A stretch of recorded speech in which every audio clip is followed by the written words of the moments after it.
सोचिए एक दिन आप सोकर उठते हो और देखते हो यूट्यूब पर, इंस्टाग्राम पर आपका ही चेहरा, आपकी ही आवाज, पर वो वीडियो आपने बनाई ही नहीं। आपकी वीडियो है ही नहीं वो। एआई ने अब आपकी पहचान की कॉपी बना ली है। और सवाल ये है, क्या आपकी पहचान अब किसी एल्गोरिदम की प्रॉपर्टी बन चुकी है? आज की बात है, the persona is personal. Deep fake proliferate हो रहा है और हमें पहचान, या हम बोले कि जो पर्सनालिटी राइट को एक गवर्नेंस इशू बनाना होगा। चलिए पहले आज हम डीप फेक का सच जानते हैं। डीप फेक का मतलब है कि यानी deep learning plus fake. AI model अब आपकी आवाज, आपके एक्सप्रेशन, आपकी बॉडी लैंग्वेज तक को कॉपी कर सकते हैं। इंटरेस्टिंग फैक्ट यह है कि हाल ही में बॉम्बे हाई कोर्ट ने आदेश दिया है कि अक्षय कुमार की पर्सनालिटी राइट के खिलाफ जो डीप फेक कंटेंट सर्कुलेटिंग है उसे तुरंत हटाया जाए। और ये टाइम्स ऑफ इंडिया की न्यूज़ है। इसी तरह ऋतिक रोशन को भी दिल्ली हाई कोर्ट ने राहत दी है। कुछ सोशल मीडिया पोस्ट और अनऑथराइज एआई कंटेंट को हटाने का आदेश भी दिया है। और ये न्यूज़ भी इकोनॉमिक टाइम्स की है।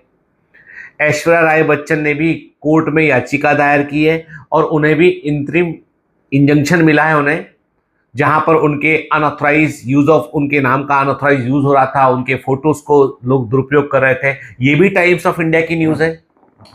ये उदाहरण बताते हैं कि कोर्ट अब मानने लगा है कि पर्सनालिटी राइट फंडामेंटल राइट बनता जा रहा है और ये फैक्ट है। अब हमारी अपनी पर्सनालिटी के राइट क्यों जरूरी है? आज आपको शायद ये बातें बहुत बेमानी लगेंगी कि सर क्या बात कर रहे हैं, पर मैं कह रहा हूं आज के 2-3 साल के बाद सबसे बड़ा मुद्दा यही रहेगा। पर्सनालिटी राइट का मतलब है आपका नाम, आपका चेहरा, आपकी आवाज, इन सब पर सिर्फ आपका नियंत्रण और आपका ही हक होना चाहिए।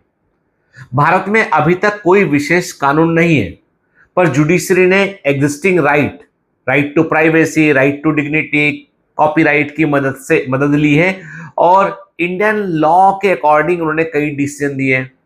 उदाहरण के लिए दिल्ली हाईकोर्ट ने कहा है कि unauthorised exploitation of one's name, voice, likeness clear infringement है। दिल्ली हाईकोर्ट ने अभिषेक बच्चन और ऐश्वर्या राय को भी रिलीफ दिया है। उनकी deep fake images, deep fake video बनाई गई थी, उनका मिसयूज किया गया था, जिसको हटाने के आदेश दिए गए। इस तरह की जो जुडिशियल टेंडेंसी है, ये एक स्पष्ट संदेश देती है कि पर्सनालिटी राइट को इग्नोर नहीं कर सकते हैं हम। और जैसे जैसे डीप फेक टेक्नोलॉजी बढ़ेगी, हमें गवर्नेंस, अकाउंटेबिलिटी, लीगल रेमेडीज की जरूरत और ज्यादा होगी। याद रखना, पहचान ही हमारा हथियार है और उससे कोई छुड़ा नहीं सकता आपसे। अब सोचो, अगर कल कोई तुम्हारे नाम से एक डिफेमेटरी वीडियो वायरल कर दे, या एआई वॉइस क्लोनिंग से तुम्हारे नाम पर फेक इंडोर्समेंट हो, कोई ऐसे फेक वायरल वीडियो हो जहां पे तुम कुछ अनर्गल बात कर रहे हो, तो क्या उस डैमेज को वो रिपेयर कर पाएंगे? ये केवल सेलिब्रिटी का मुद्दा नहीं है, ये मत सोचना। आप में हर आदमी इससे प्रभावित हो सकता है। इन उदाहरणों ने दिखाया है कि पहचान कितनी फ्रेजाइल हो गई है, जो मैंने आपको दिए एग्जांपल। और अगर हमने अभी भी सिस्टम नहीं बनाया तो कल आपकी पहचान ही आपके हाथ से निकल जाएगी। चोरी सामानों की नहीं होगी, चोरी मोबाइल की भी नहीं होगी, चोरी हो जाएगी पहचान की। गवर्नेंस को अब जो है प्राथमिकता बनना होगा।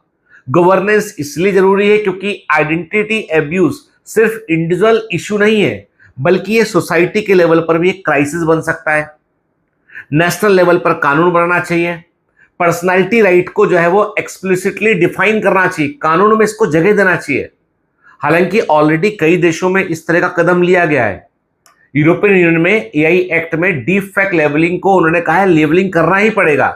यूएसए में कुछ राज्यों में ने पेनल्टी भी लगा दी इसके ऊपर। भारत में कोर्ट ने केस बाय केस रिलीफ दिया है, लेकिन परमानेंट लीगल फ्रेमवर्क अभी तक बाकी है। यदि गवर्नेंस नहीं रहा इसका, सरकार का कंट्रोल नहीं रहा, तो ये स्थिति आएगी कि fake identities, misinformation, miss campaign, character assassinations बड़े स्केल पर होने लगेगा और ये पॉलिटिकल टूल बन जाएगा। अब प्रश्न उठता है, कैसे हम अपने आप को सुरक्षित रखें? हम याद रखो, आपका डेटा कहां जाता है इस बारे में अवेयर रहिए। आपके photos, videos, voice recording, permission को सोच समझ कर दें आप। कई ऐप आपसे ये परमिशन मांगते हैं, सोच समझ कर दें। ऑथेंटिक बायोमेट्रिक्स का ऐप है तो ऑथेंटिक ऐप है, चिंता ना करें आप, ठीक है। इसी प्रकार जो बहुत सारे फेक ऐप होते हैं जहां पे अनर्गल कंटेंट होता है, वहां पर कभी भी अपनी आइडेंटिटी डिस्क्लोज ना करें। फिर फ्लैग करें, टेक डाउन राइट्स, प्लेटफॉर्म पर रिपोर्ट सिस्टम का यूज करें आप। फिर बड़ी बात कि आप एविडेंस रखें, आप कहां पर क्या सबमिट किया था आपने, पता आपको होना चाहिए।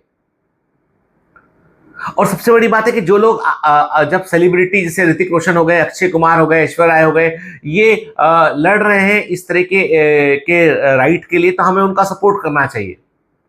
पब्लिक का प्रेशर और मूवमेंट बहुत जरूरी है ताकि सरकार आपकी आवाज की भी सुरक्षा करे। और जब तक आप अपनी पहचान की सुरक्षा खुद नहीं करोगे ना, तो एआई आपकी चीजों का मिसयूज कर सकता है। किस हद तक कर सकता है इसका आपको अंदाजा भी नहीं है। और एआई के इस युग में आपकी पर्सनालिटी या आपको पर्सोना अब सिर्फ पर्सनल नहीं रह गया है, ये पब्लिक एसेट बनता जा रहा है, वेबसाइट की एसेट बन रहा है। धीरे धीरे आपकी पर्सनालिटी, आपका पर्सोना इंस्ट्रूमेंटलाइज हो रहा है और आपकी ऑटोनॉमी, स्वायत्ता जो है वो भी जो है वो लोगों के कंट्रोल में जा रही है। इसलिए आज कहना पड़ेगा, माय पर्सोना इज पर्सनल। मैं जैसा भी हूं, मेरी पर्सनालिटी मेरी है। गवर्नेंस, लॉ, इथिक्स तीनों को समय रहते जोड़ना होगा, क्योंकि अगर हमने अपनी पहचान की रक्षा नहीं की तो कल वह हमारी पहचान ही हमको पछाड़ देगी। अगर आप भी मानते हैं कि पहचान आपकी ही होना चाहिए तो कमेंट करें वीडियो में hashtag my persona is personal, hashtag my persona is personal. Video को शेयर करें, क्योंकि ये लड़ाई सिर्फ दो चेहरे की नहीं है, हर इंसान की पहचान की लड़ाई है। और याद रखिए, पहचान पर हाथ पड़ता है ना जब, तो आदमियत ढह जाती है। गंभीर मुद्दा है। कई लोगों को लगता होगा कि ये सर किस मुद्दे पर बात कर रहे हैं, पर मैं कह रहा हूं आपसे, एक दिन आपकी पहचान ही आप चुरा ली ना जाए, कोई आपकी पहचान ना चुरा ले, कोई आपके नाम से गलत वीडियो ना बना ले। इसलिए ये बहुत जरूरी है कि सरकार को भी चेताने के लिए हमें आवाज उठानी होगी। जय हिंद।